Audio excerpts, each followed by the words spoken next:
The telegram arrived on a Tuesday morning in September 1882, and Zachariah Jennings knew, before he even opened it, that his life was about to change in ways he could not predict. He stood on the wooden porch of his small ranch house outside Riverton, Wyoming, staring at the folded paper in his calloused hands, feeling the weight of decisions made months ago when loneliness had driven him to write to a matrimonial agency back east. The autumn wind carried the scent of sage and dry earth across the valley, and in the distance, his small herd of cattle grazed peacefully, unaware that their owner's bachelor existence was coming to an end. The message was brief and direct. Miss Miriam Donovan would arrive in Riverton on the afternoon train in 3 days. She was 20 years old, educated, skilled in household management, and eager to begin her new life in Wyoming territory. Zachariah read it 3 times, committing every word to memory, then folded it carefully and tucked it into his shirt pocket. At 26, he had built his ranch from nothing, surviving harsh winters and drought, rustlers and loneliness. He was tall and broad-shouldered, with dark hair that fell across his forehead and hazel eyes that had seen more hardship than most men twice his age. His friends in town had laughed when he told them he was sending for a mail-order bride, but the laughter had been good-natured. They understood what it meant to live alone in this vast territory where women were scarce, and the work never ended. He spent the next 3 days in a frenzy of preparation. He scrubbed the house until every surface gleamed, fixed the broken hinge on the bedroom door, and even attempted to plant flowers in the small garden beside the porch, though he had no real knowledge of gardening. His neighbor, an older rancher named Tom Hewitt, rode over on the second day and watched with amusement as Zachariah tried to make the rustic cabin look more welcoming. "She's going to take one look at this place and get right back on that train," Tom said, chewing on a piece of straw. "Then I will just have to convince her otherwise," Zachariah replied, not looking up from the window he was washing for the 3rd time. "You ever even met this girl? We exchanged letters. 6 of them." Tom shook his head. "You are buying a pig in a poke, son." "Maybe so. But I would rather take the chance than spend another winter talking to my horses." On the day of her arrival, Zachariah dressed in his best clothes, a dark suit he had bought in Cheyenne 2 years ago and had worn exactly twice. He rode into Riverton early, his stomach churning with nerves. The town was small but growing, with a main street lined with wooden buildings that included a general store, a saloon, a church, a blacksmith, and a hotel. The railroad had come through 5 years earlier, bringing with it new settlers and the promise of prosperity. Zachariah tied his horse outside the station and waited on the platform, hat in hand, watching the eastern horizon for the first sign of smoke. The train arrived 20 minutes late, hissing and steaming as it pulled into the station. Zachariah's heart hammered in his chest as passengers began to disembark. He saw a woman in a blue traveling dress step down from one of the cars, and he knew immediately it was her. She was smaller than he had imagined, with dark auburn hair pulled back in a neat bun, and a face that was striking rather than pretty, with high cheekbones and intelligent gray eyes that surveyed her surroundings with a mixture of hope and apprehension. She carried a worn leather satchel in her left hand, and as she turned to retrieve a larger trunk, Zachariah noticed the way she moved, the natural grace that marked her as someone raised with care and education. He approached slowly, not wanting to startle her. "Miss Donovan."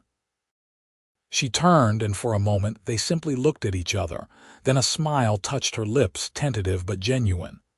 "Mr. Jennings?" "Yes, madam. Welcome to Riverton." He reached for her trunk, and she stepped back to let him take it. As he lifted it, he noticed her reach out with her left hand to steady it, an automatic gesture, and he saw the station master's wife, Mrs. Peterson, notice it too.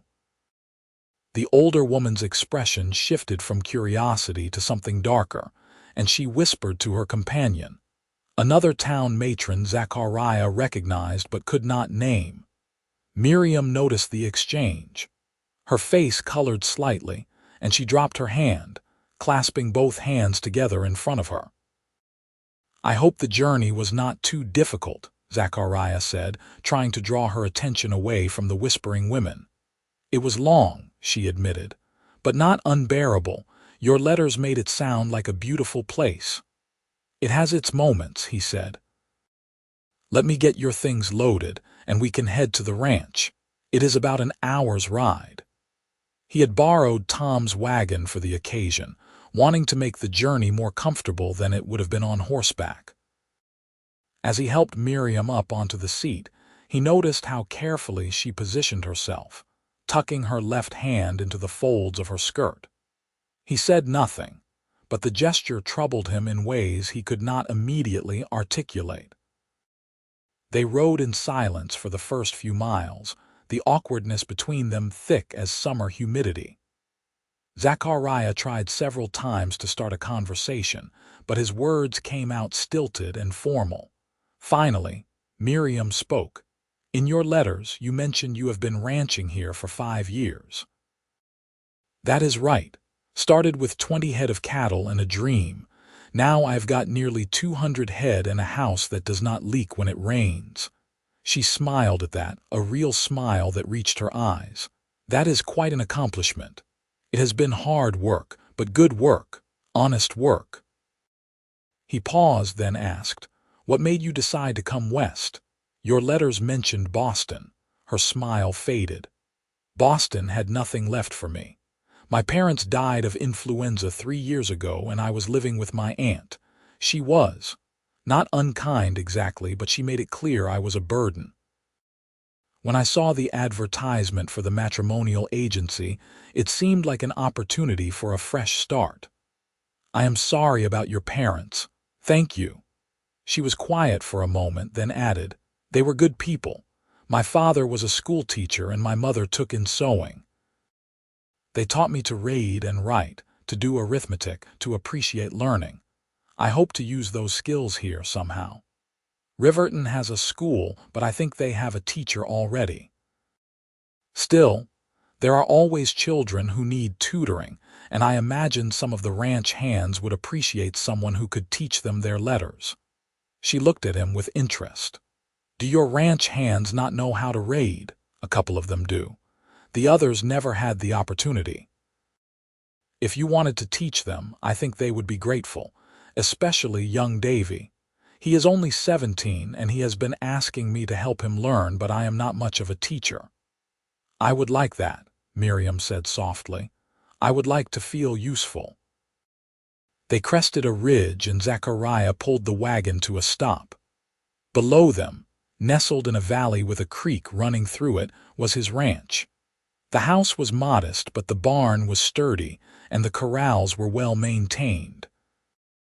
Cattle dotted the grassland, and in the distance, the Wind River Mountains rose against the blue sky. "There it is," he said. "Not much, but it is home."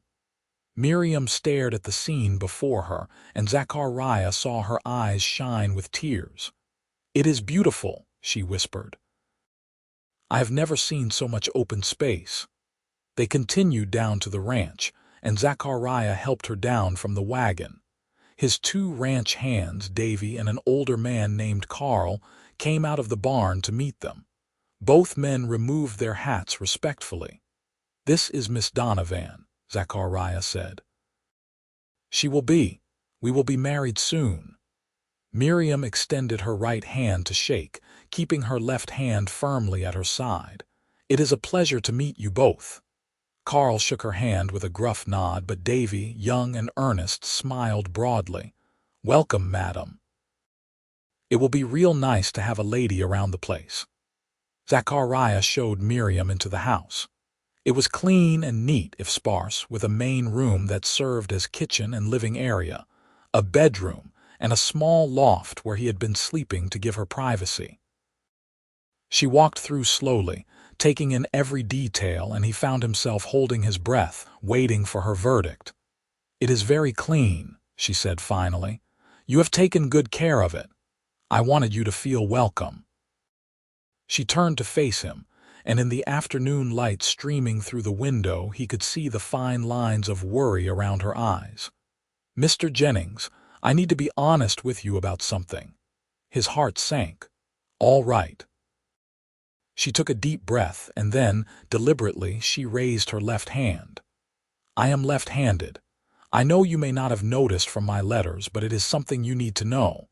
In Boston, they called it a curse. My aunt said it was the mark of the devil, that no decent man would want a wife with such an affliction. If this is something you cannot accept, I will understand. I can work in town to earn enough for a ticket back east." Zachariah stared at her, completely taken aback. Of all the things he had worried she might say, this had not even crossed his mind. "You are left-handed." "Yes." Her voice was steady, but he could see the fear in her eyes. "I tried to train myself to use my right hand when I was a child, but I was never successful. My school teachers beat me for it. They tied my left hand behind my back during lessons. My aunt would make me sleep with it bound, but nothing changed. I am who I am." He stepped closer to her, and she flinched slightly, as if expecting a blow. The gesture cut him deeply. He reached out slowly and took her left hand in both of his. It was small and soft, with ink stains on the fingers from writing letters. "Miss Donovan, I have seen men do terrible things out here. I have seen rustlers gun down ranchers for their cattle. I have seen drought kill entire herds. I have seen winters so cold that men lost fingers and toes to frostbite. I have never, not once, heard anyone suggest that being left-handed was a curse." He squeezed her hand gently. "If anything, I would call it a gift. It makes you unique. It makes you who you are. And if anyone in this territory suggests otherwise, they will answer to me."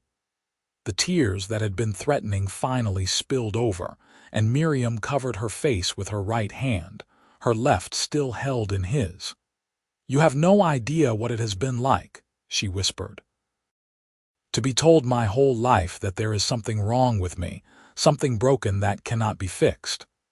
"There is nothing wrong with you," he said firmly, "and anyone who told you different was a fool." She looked up at him through her tears, searching his face for any sign of deception. Finding none, she managed a trembling smile. "Thank you." They spent the rest of the afternoon settling her in. Zachariah carried her trunk into the bedroom and then excused himself to give her privacy to unpack and rest from her journey. He went out to check on the cattle with Carl and Davy, but his mind was elsewhere. The conversation with Miriam had shaken him, not because of her left-handedness, which truly meant nothing to him, but because of the cruelty she had endured. What kind of people punished a child for something so harmless? That evening, he returned to the house to find Miriam had prepared dinner. The table was set, and the smell of beef stew filled the small space. She had changed into a simple cotton dress, and her hair was down, falling in soft waves around her shoulders. "I hope you do not mind," she said. "I found the ingredients and thought I should make myself useful. Mind, this is more than I was expecting. Thank you." They sat down to eat, and Zachariah found the stew was excellent, seasoned perfectly and rich with vegetables she must have found in his root cellar. They talked as they ate, the conversation coming more easily now. She asked about the ranch, about the cattle, about life in Wyoming. He asked about Boston, about her parents, about the books she had read. He learned that she loved poetry, that she could speak a little French, that she had always dreamed of seeing the West. "I used to read stories about the frontier," she said, her eyes distant with memory. "About the wide open spaces and the adventures. My aunt said they were foolish fantasies, but I could not stop dreaming about them. Well, now you are here, living the dream. "Yes," she said softly. "Now I am here." After dinner, Zachariah insisted on washing the dishes. Miriam watched him with amusement as he worked at the small basin, clearly not used to the task. "You do not have to do that," she said. "I've been doing it for 5 years. One more night will not kill me. Still, I am here now. It is my job." He turned to look at her. "Miriam, if we are going to make this work, we need to be partners. That means we help each other. I will not have you thinking you are just here to cook and clean." She stood and came to join him at the basin, picking up a towel to dry the dishes he washed. They worked in comfortable silence, and Zachariah found himself acutely aware of her presence, the way she moved, the soft sound of her breathing. When they finished, she folded the towel neatly and set it aside. "When were you thinking we should marry?" she asked, her voice carefully neutral. "I suppose that depends on you. We could do it right away, or we could take some time to get to know each other better. There is no rush." "I think I would like to wait a little while," she said. "If that is acceptable, not because I have doubts, but because I want it to feel real. Not just a business arrangement. I understand. We will wait as long as you need." Over the next few weeks, they fell into a routine. Miriam took over most of the household tasks, but Zachariah always helped when he could, insisting on sharing the work. She began teaching Davy to read in the evenings, and the young man proved an eager student. Carl would sometimes sit and listen, though he claimed he was too old to learn new tricks. Zachariah watched these lessons with quiet pride, seeing how patient and encouraging Miriam was, how she never made Davy feel stupid for not knowing something. But not everything was peaceful.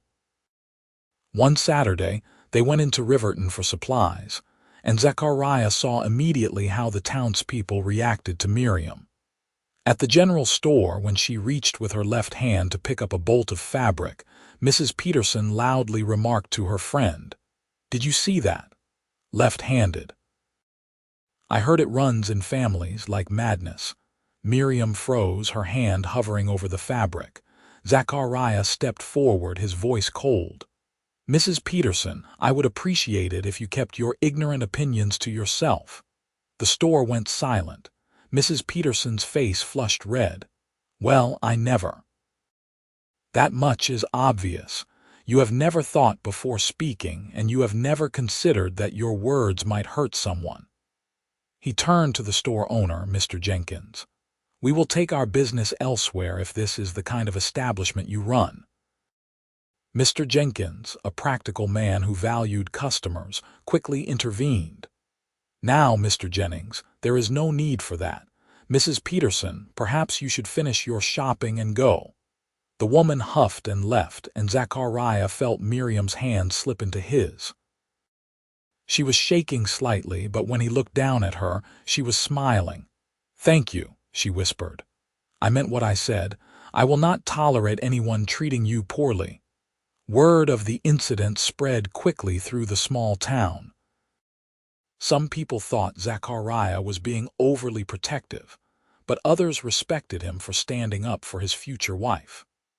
The blacksmith, a burly man named Samuel, made a point of greeting Miriam warmly the next time they visited, and his wife invited them to dinner the following Sunday. But the prejudice did not disappear entirely. At church the next week, the pastor, Reverend Thornton, gave a sermon about righteousness and the marks of sin. While he never specifically mentioned left-handedness, the implication was clear enough that several people glanced at Miriam. She sat through the sermon with her head high, her hands folded in her lap, and Zachariah felt a surge of admiration for her courage. After the service, as they were leaving, a young mother approached them. She was holding a small boy by the hand, and the child was trying to hide behind her skirts. "Mr. Jennings, Miss Donovan," the woman said nervously. "I am Elizabeth Watts. This is my son Timothy. He is 5 years old, and he favors his left hand. My husband says we need to break him of it, but I have been hesitant. Seeing you, Miss Donovan, and hearing how Mr. Jennings spoke up for you, well, I thought maybe you could tell me. Is it really so terrible?" Miriam knelt down so she was at eye level with the little boy. "Hello, Timothy. Are you left-handed like me?" The child nodded shyly. "That is wonderful," Miriam said warmly. "Did you know that some of the greatest artists and inventors in history were left-handed? It means you see the world a little differently than other people, and that is a gift, not a curse." "My pa says I am wrong," Timothy whispered. "Your pa is mistaken," Miriam said gently. "There is nothing wrong with you. You are perfect just as you are." Elizabeth Watts had tears in her eyes. "Thank you," she said to Miriam. "Thank you so much. I have been so worried." "Do not let anyone tell him he needs to change," Miriam said, standing. "He will face enough challenges in life without people trying to make him into something he is not." As they walked away, Zachariah took Miriam's hand. "That was a good thing you did. I know what it is like to be that child. If I can spare him some of the pain I went through, then maybe my experiences were worth something." That evening, as they sat on the porch watching the sunset, Zachariah found himself studying Miriam in the fading light. Over the past weeks, he had come to know her better, to appreciate her intelligence, her kindness, her quiet strength. What had started as a practical arrangement was becoming something more, something that made his heart race and his palms sweat. "Miriam," he said quietly, "I want to ask you something." She turned to look at him. "Yes. When you came here, you were looking for a fresh start, a place where you could be yourself without judgment. I want you to know that you have found that here. But I also want you to know that somewhere along the way, this became more than just a business arrangement for me. I find myself looking forward to seeing you every morning. I find myself wanting to hear your thoughts, your opinions, your dreams. I realize we have not known each other very long, but I think I am falling in love with you." Miriam was silent for a long moment, and Zachariah felt his heart sink, fearing he had spoken too soon. But then she reached over and took his hand, her left hand in his right. "I have been afraid to hope," she said softly. "Afraid to believe that this could be real, that someone could see past what others called a flaw and just see me. But you have done that, Zachariah. From the very first day you have seen me, and I think I am falling in love with you too." He leaned in slowly, giving her time to pull away if she wanted, but she did not. Their first kiss was gentle, tentative, a promise of things to come. When they finally pulled apart, both of them were smiling. "I think we should set a date," Miriam said, "for the wedding." "I do not want to wait any longer." "Neither do I." They decided to marry the following month, in October, when the autumn colors would be at their peak. Miriam wrote to a friend in Boston, asking her to serve as a witness, but the friend wrote back declining, citing the distance and expense. Miriam tried to hide her disappointment, but Zachariah saw it in her eyes. "We will ask Elizabeth Watts," he suggested. "She and her husband are good people, and I think she would be honored." Miriam brightened at the suggestion. "Do you really think she would?" "I am certain of it." He was right. When they asked, Elizabeth accepted immediately, and her husband Robert offered to host a small celebration at their home after the ceremony. The entire town began to buzz with anticipation. Some people were still skeptical about Miriam, but many more had been won over by her gentle nature and obvious devotion to Zachariah. The weeks leading up to the wedding were busy. Miriam sewed her own wedding dress, a simple but elegant gown of cream-colored silk that she had ordered from Cheyenne. Zachariah worked with Carl and Davy to prepare the ranch for winter, making sure they had enough hay stored and the barn was in good repair. In the evenings they would sit together, sometimes talking, sometimes just enjoying the comfortable silence that had developed between them. One night, about a week before the wedding, Miriam asked him about his family. "You have never mentioned your parents," she said. "Are they still living?" His expression darkened. "My father is still alive as far as I know, living in Missouri. We do not speak." "May I ask why?" He was quiet for a long time, staring into the fire. Finally, he said, "My mother died when I was 12. Childbirth. The baby died too. My father blamed himself, I think, but he took it out on me, started drinking. Got mean. By the time I was 16, I could not take it anymore. I left and came west, started working on ranches, saved my money, and eventually bought this place." "I am sorry," Miriam said softly. "That must have been very difficult." "It was. But it taught me something important. It taught me that family is not just about blood. It is about the people who stand by you, who support you, who love you for who you are. Carl and Davy are more family to me than my father ever was. And now you are going to be my family too." She moved closer to him on the bench, resting her head on his shoulder. "I like the sound of that." The night before the wedding, Miriam stayed at the Watts house, following tradition. Zachariah spent the evening with Carl and Davy, who insisted on giving him advice about marriage despite neither of them having ever been married. "Just remember to say yes, dear, a lot," Carl said sagely. "That is what my father always told me." "Your father was married 5 times, Davy pointed out. "Exactly. He had a lot of experience." Zachariah laughed despite his nerves. He barely slept that night, tossing and turning in anticipation of the next day. The wedding took place at noon in the small church in Riverton. Reverend Thornton, despite his earlier sermon, agreed to perform the ceremony. Miriam walked down the aisle on Robert Watts's arm, and Zachariah felt his breath catch when he saw her. She was radiant in her cream dress, her auburn hair arranged in an elegant updo, her gray eyes shining with happiness. The ceremony was simple but heartfelt. When it came time for the vows, Zachariah took both of Miriam's hands in his, making a point of holding her left hand in his right. "I, Zachariah Jennings, take you, Miriam Donovan, to be my lawfully wedded wife. I promise to love you, honor you, and stand by you, no matter what challenges we face. I promise to see you for who you truly are, to celebrate your gifts, and to never let anyone make you feel less than the remarkable woman you are." Miriam's eyes filled with tears as she repeated her own vows.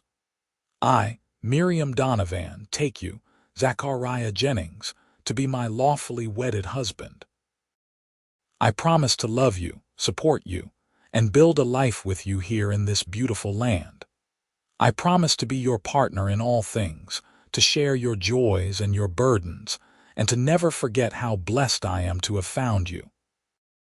When Reverend Thornton pronounced them husband and wife, Zachariah kissed his bride to enthusiastic applause from the gathered townspeople. Even Mrs. Peterson, sitting in the back pew, managed a grudging smile. The celebration at the Watts house was joyful and raucous.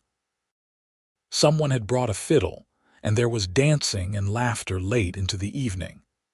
Zachariah watched with pride as Miriam laughed and talked with the other women, clearly more relaxed than he had ever seen her. At one point, Elizabeth Watts approached him. "You have made her very happy," Elizabeth said, "and you have given hope to others like my Timothy. Thank you for that." "I did not do anything special," Zachariah replied. "I just saw her for who she is. That is more than most people do." As the sun began to set, Zachariah and Miriam left the celebration and rode back to the ranch together. The house looked different somehow, warmer and more inviting, now that it was truly their home. Zachariah carried Miriam over the threshold, both of them laughing, and then set her down gently in the main room. "Welcome home, Mrs. Jennings," he said softly. "I like the sound of that," she replied, reaching up to touch his face. "I like it very much." Their wedding night was tender and sweet. a joining of two people who had found in each other something they had both desperately needed. Afterward, they lay together in the darkness, Miriam's head resting on Zachariah's chest, listening to the steady beat of his heart. "I never thought I could be this happy," she whispered. "I never thought anyone would accept me as I am." "I do not just accept you," he replied, stroking her hair. "I love you, every part of you." As autumn turned to winter, they settled into married life. Miriam proved to be an excellent ranch wife, not just in the traditional sense of cooking and cleaning, but also in helping manage the ranch. She had a good head for numbers and began keeping detailed records of the cattle, expenses, and profits. Zachariah was impressed by her organizational skills and grateful for the help. The first real test of their marriage came in late November. A harsh early winter storm rolled in, bringing heavy snow and freezing temperatures. Zachariah and the ranch hands worked around the clock to keep the cattle from freezing or starving. One night, when Zachariah came in after 16 hours of brutal work, he was exhausted and half frozen. Miriam had hot food waiting and a fire roaring. She helped him out of his frozen clothes and wrapped him in blankets, rubbing warmth back into his hands and feet. "You are going to kill yourself if you keep this up," she said, her voice tight with worry. "The cattle will die if I do not. Then let me help. I can ride. I can work." He started to protest, but she cut him off. "Zachariah, I am your wife. I am your partner. Let me be both." The next day, Miriam bundled up in the warmest clothes she had and went out with them. Zachariah was worried at first, but she proved herself capable and determined. She helped drive cattle to sheltered areas, broke ice on water troughs, and carried hay to stranded animals. By the end of that week, when the storm finally broke, Carl and Davy were singing her praises. "That woman of yours has got more grit than half the men I have worked with," Carl told Zachariah. "You are a lucky man." "I know," Zachariah replied, watching Miriam laugh at something Davy had said. "I know. Christmas that year was special." Miriam decorated the house with pine boughs and made a feast that had all of them groaning with satisfaction. Carl and Davy joined them, and they exchanged small gifts. Zachariah gave Miriam a beautiful leather-bound journal he had ordered from Cheyenne, and she gave him a new pair of work gloves she had sewn herself, with reinforced fingers and palms. "These are perfect," he said, trying them on. "How did you know my old ones were wearing out?" "I notice things," she said with a smile. "It is a gift." As winter deepened, they spent long evenings by the fire. Miriam would read aloud from books she had brought from Boston, or they would play cards, or they would simply talk about their plans for the ranch, for their future. It was during one of these evenings that Miriam first mentioned wanting children. "I know we have not been married very long," she said hesitantly, "but I have been thinking about it, about having a family. Is that something you want?" "I do," Zachariah said, pulling her closer. "I want children with you. I want to fill this house with laughter and noise." "I worry sometimes," she admitted, "about passing on my left-handedness. What if our children inherit it? What if they face the same prejudice I did? Then we will teach them to be proud of who they are, just as we will love them exactly as they are. And we will make sure this territory is a place where no child is punished for being different." In February, Miriam discovered she was pregnant. The news filled them both with joy and trepidation. The nearest doctor was in Lander, a day's ride away, and winter travel was dangerous. But Elizabeth Watts, who had helped deliver many babies in the area, assured them she would be there when the time came. Spring arrived with a rush of new life. The cattle began calving, keeping everyone busy, but Zachariah insisted that Miriam take it easy. She protested, but eventually agreed when he promised to bring any calves that needed special care to the house so she could help bottle feed them. Soon, the house was full of bawling calves, and Miriam delighted in caring for them. "This is good practice," she said one day, cuddling a particularly small calf that she had been nursing back to health. "If I can handle a stubborn calf, I can handle a stubborn baby." As her pregnancy progressed, the townspeople rallied around them. The women of Riverton organized a quilting bee to make baby clothes and blankets. Even Mrs. Peterson contributed, though she still maintained a stiff demeanor around Miriam. Elizabeth Watts was a constant presence, checking on Miriam regularly and answering all her nervous questions. In September, exactly 1 year after Miriam had first arrived in Riverton, she went into labor. It was a long, difficult birth that lasted through the night and into the next day. Zachariah paced outside the bedroom, listening to Miriam's cries of pain and feeling utterly helpless. Carl and Davy tried to distract him with work, but he could not focus on anything but what was happening inside that room.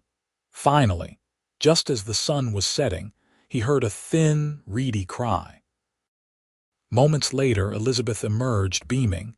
"You have a son," she announced, "a healthy, beautiful boy, and your wife is doing well." Zachariah rushed into the room. Miriam was exhausted, her hair damp with sweat, but she was smiling as she held a tiny bundle wrapped in one of the quilts the townswomen had made. She looked up as he entered. "Come meet your son," she said softly. Zachariah approached slowly, almost reverently. The baby was tiny and red-faced, with a shock of dark hair. As Zachariah watched, the baby stretched out a small hand and Zachariah offered his finger. The baby gripped it tightly. "He is perfect," Zachariah whispered. "He is," Miriam agreed. Then she added, with a slightly mischievous smile, "and he appears to be left-handed." Zachariah looked at the baby's grip on his finger, strong for such a small creature, and realized it was the baby's left hand wrapped around his finger. He started to laugh, and then Miriam joined in, and soon they were both laughing and crying at the same time. "Of course he is," Zachariah said. "He gets his gifts from his mother."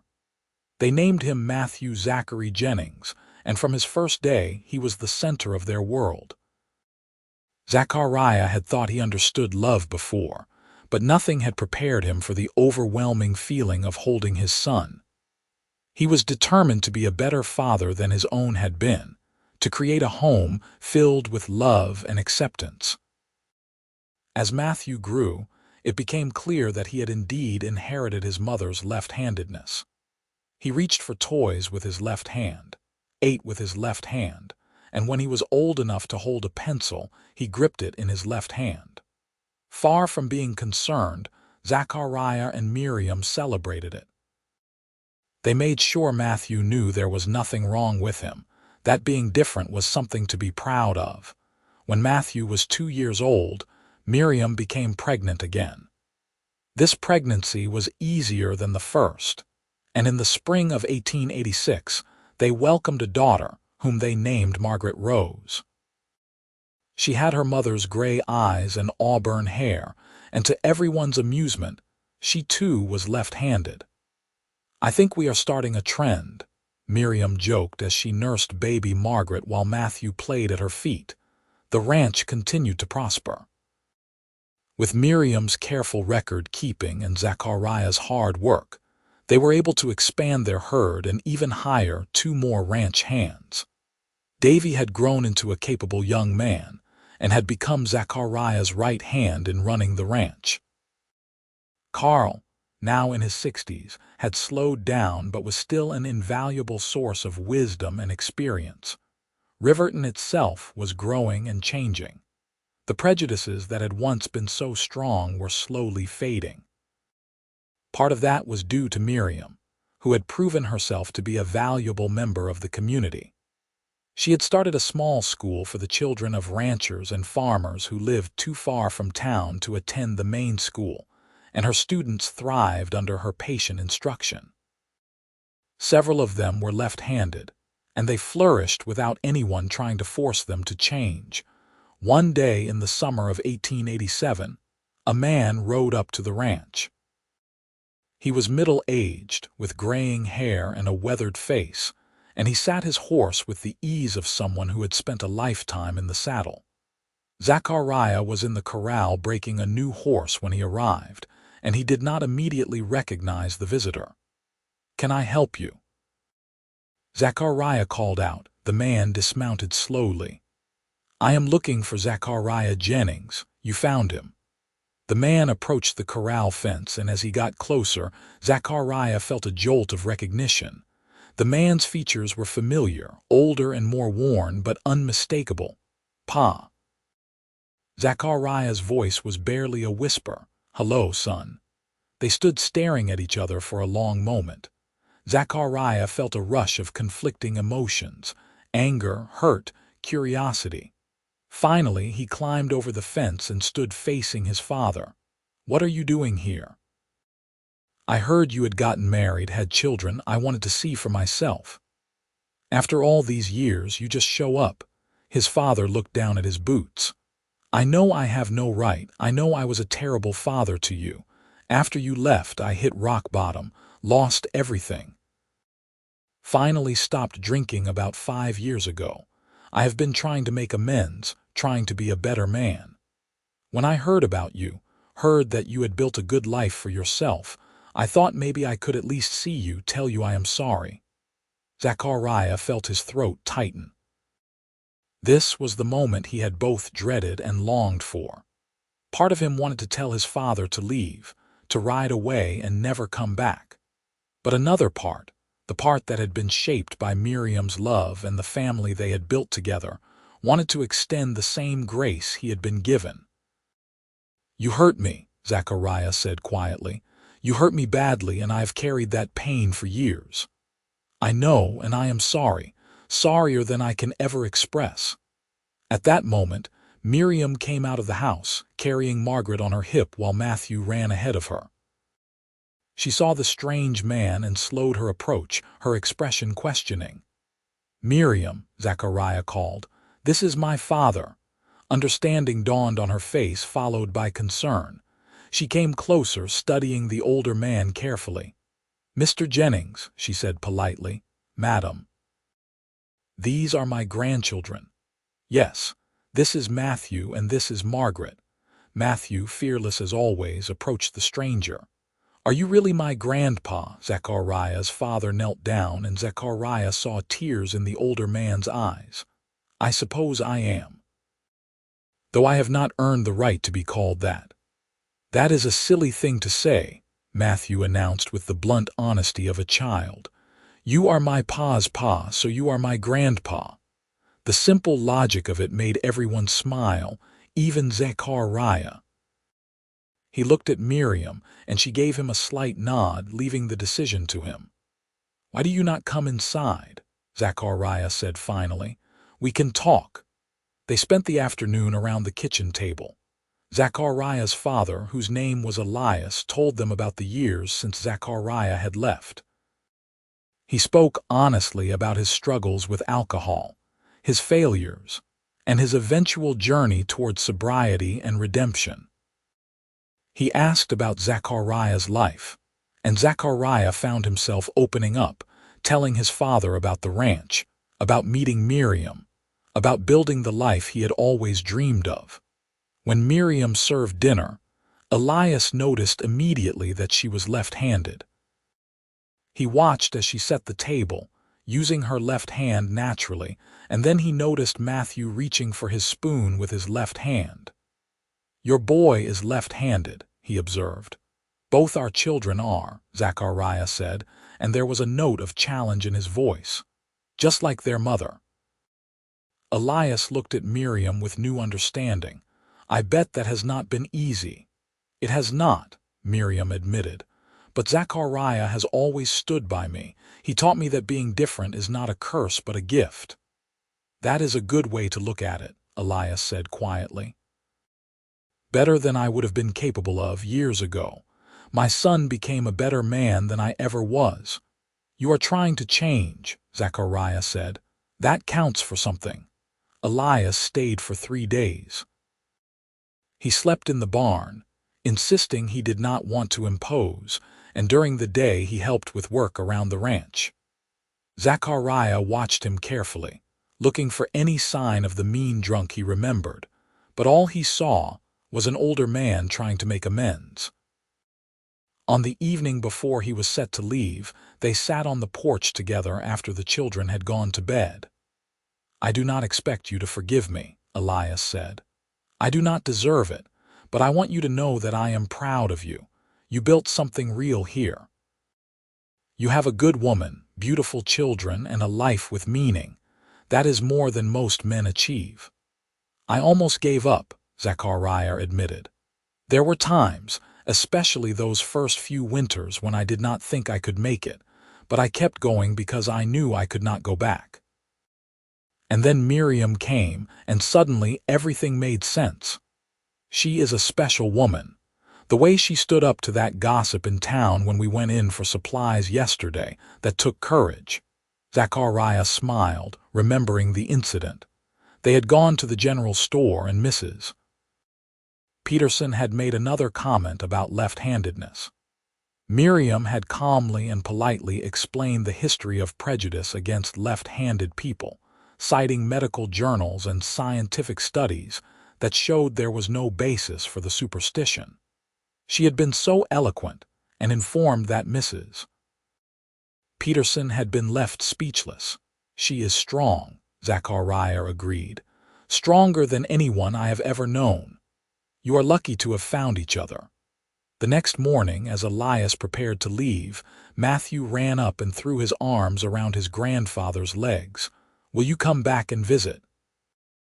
Elias looked at Zachariah, questioning. Zachariah hesitated, then nodded. "You are welcome here, not all the time and not if you start drinking again, but you can visit." "I will not let you down," Elias promised. "Not again." He rode away, and Miriam came to stand beside Zachariah, slipping her hand into his. "That was a brave thing you did." "I am not sure if it was brave or foolish. It was merciful, and that is the hardest kind of courage." Life settled back into its rhythm. Summer turned to fall, and fall to winter. The children grew and thrived. Matthew started helping with simple ranch chores, and Margaret was walking and getting into everything. Zachariah and Miriam's love deepened with each passing season, the kind of love that comes from facing challenges together and choosing each other every day. Elias did return for Christmas, sober and bearing handmade wooden toys for the children. Over the years, his visits became a regular occurrence, and gradually, the wounds between father and son healed. It was not a perfect reconciliation, but it was real, and that was enough. In the spring of 1890, Miriam gave birth to their third child, another son they named Samuel Elias, honoring both the blacksmith who had been one of the first to welcome Miriam to Riverton and Zachariah's father. Samuel was, unsurprisingly, left-handed, and by this point it was simply accepted as a family trait. The small school Miriam had started grew larger, and eventually the territorial government recognized it as an official school, providing funding for supplies and even a small salary for Miriam. She taught children of all backgrounds, from ranch families to the children of railroad workers, and she never tolerated any child being made to feel inferior because of differences. One of her students was Timothy Watts, now 10 years old and thriving despite his left-handedness. His father, Robert, had come around completely, thanks in large part to seeing how successful and happy the Jennings family was. Timothy became a favorite student of Miriam's, showing particular aptitude in mathematics and drawing. The ranch continued to prosper, and Zachariah was able to buy more land, expanding their range. He hired on more hands and built a larger barn. Davy married a young woman from town, and Zachariah gave them a piece of land to start their own small spread. Carl finally retired. spending his days in a room they built onto the house, telling stories to the children and offering advice when asked. In 1892, Wyoming achieved statehood, and Riverton celebrated with a huge festival.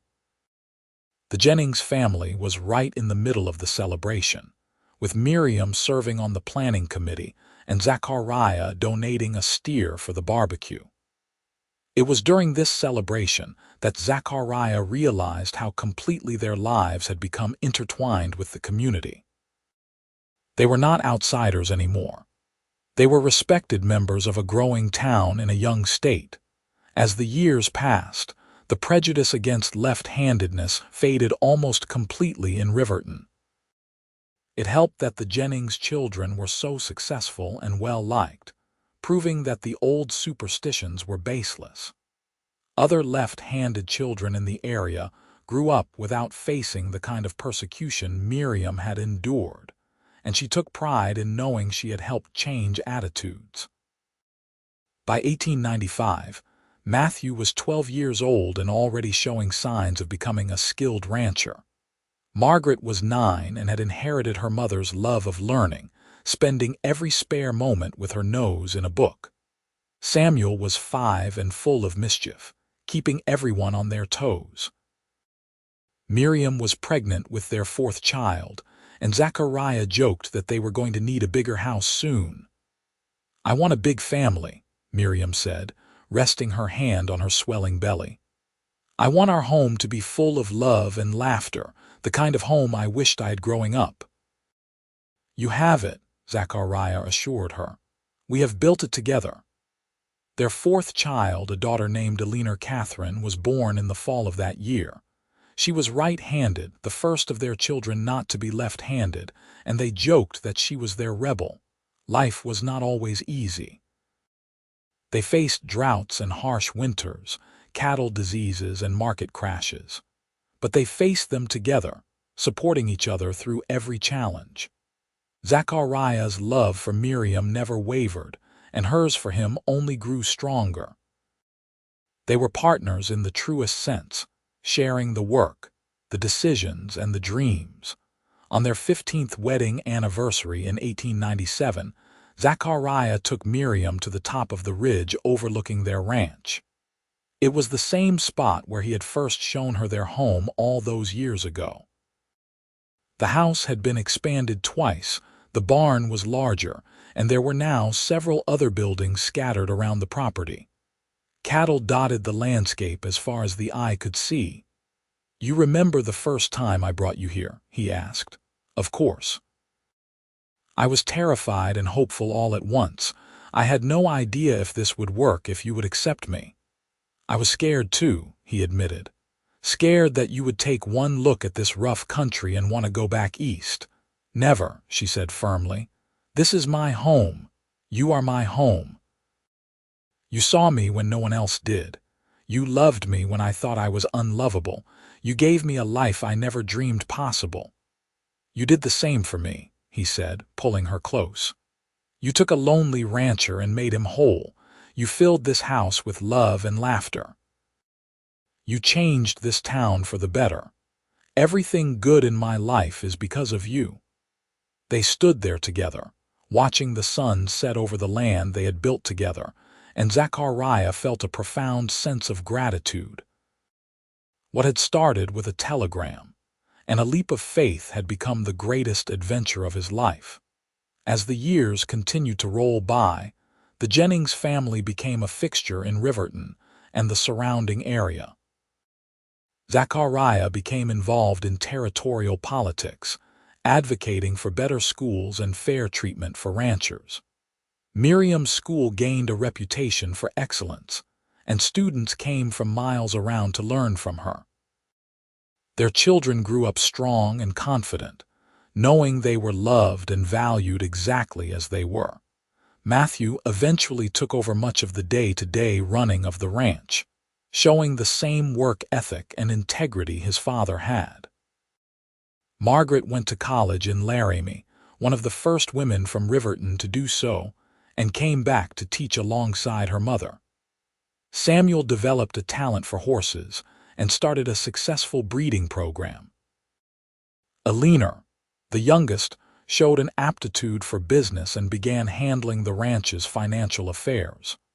Elias Jennings remained a part of their lives until his death in 1905, passing away peacefully in his sleep at the age of 78. His relationship with Zachariah had healed as much as it could, and he had become a beloved grandfather to the children, who mourned his loss deeply. Zachariah and Miriam's love remained the foundation of their family. They still sat on the porch together in the evenings, still held hands when they walked, still looked at each other with the same affection and respect they had developed over years of partnership. They had weathered storms, both literal and figurative, and their bond had only grown stronger. One evening in the summer of 1907, as they celebrated their 25th wedding anniversary, surrounded by their children, their grandchildren, and friends from all over the territory, Miriam stood to make a toast. 25 years ago, she said, her voice strong and clear, I stepped off a train in this town, terrified and hopeful. I had been told my entire life that there was something wrong with me, that being left-handed made me cursed, unworthy of love. And then I met a cowboy who looked at me and saw not a curse but a gift. Zachariah, you changed my life. You gave me a home, a family, and the freedom to be myself. Everything I am, everything we have built, is because you had the courage to see past prejudice and superstition to the person I really am. I love you more today than I did on our wedding day, and I will love you more tomorrow than I do today. There was not a dry eye in the room as Zachariah stood and pulled her into his arms. I am the lucky one, he said. You made me believe in love, in family, in the possibility of building something lasting and true. You are the best thing that ever happened to me, and I thank God every day that you stepped off that train. They kissed to enthusiastic applause, and then the celebration continued late into the night. Music played, children ran laughing through the house, and stories were told.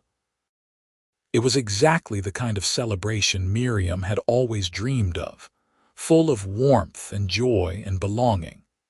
As the party finally wound down and the last guests departed, Zachariah and Miriam found themselves alone on the porch, their familiar spot.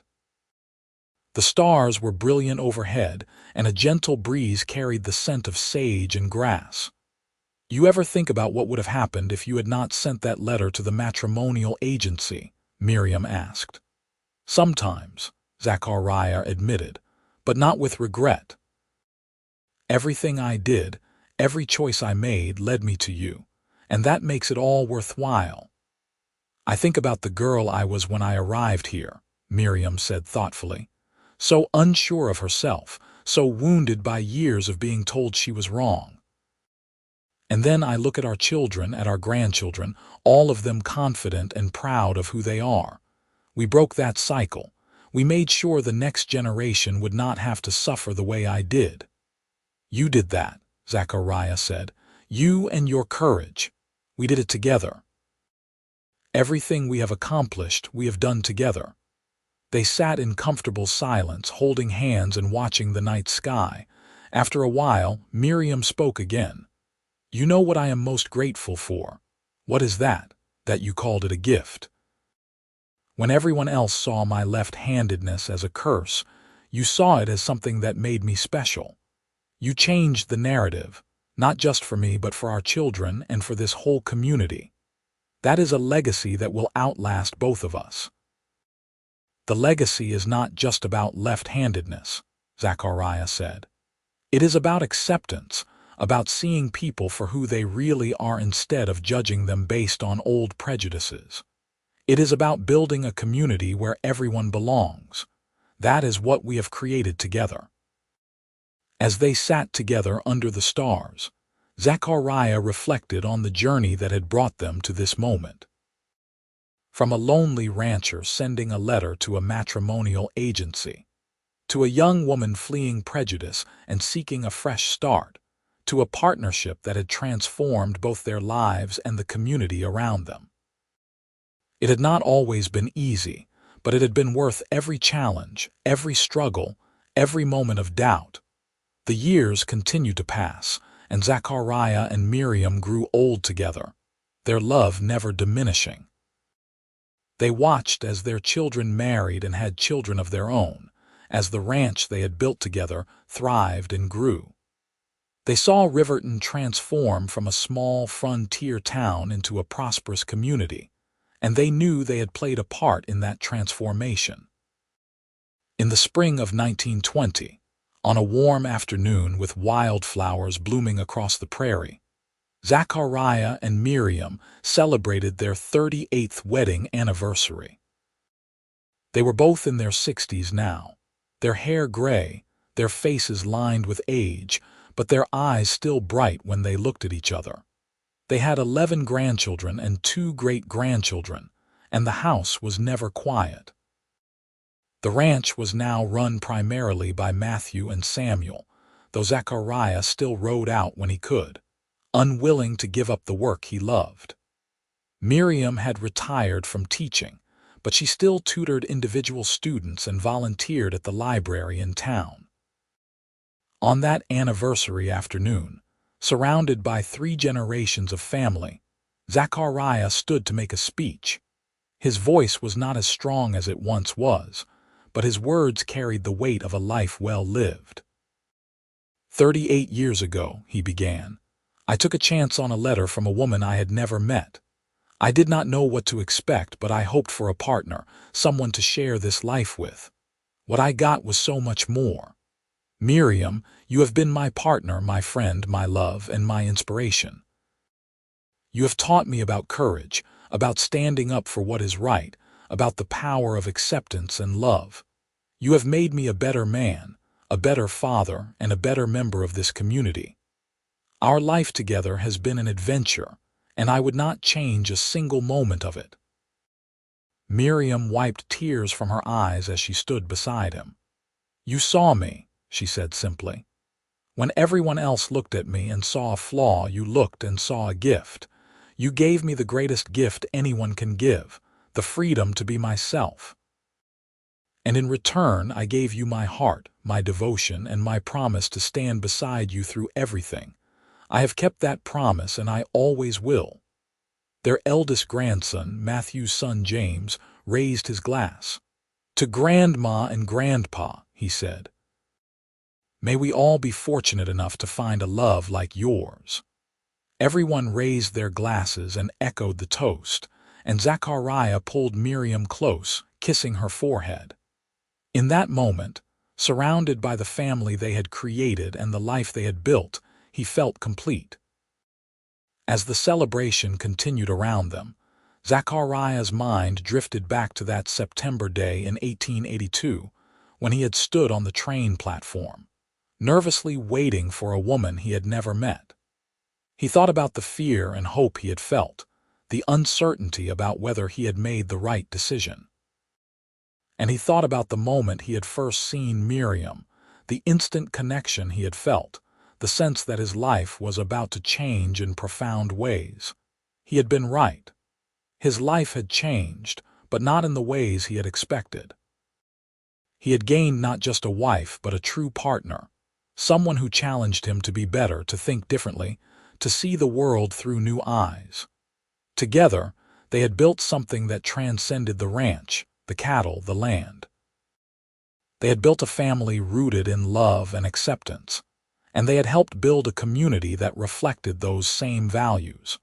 The prejudice that Miriam had faced when she first arrived had not disappeared entirely, but it had been significantly reduced. The Jennings children and grandchildren, many of them left-handed, were living proof that the old superstitions were baseless.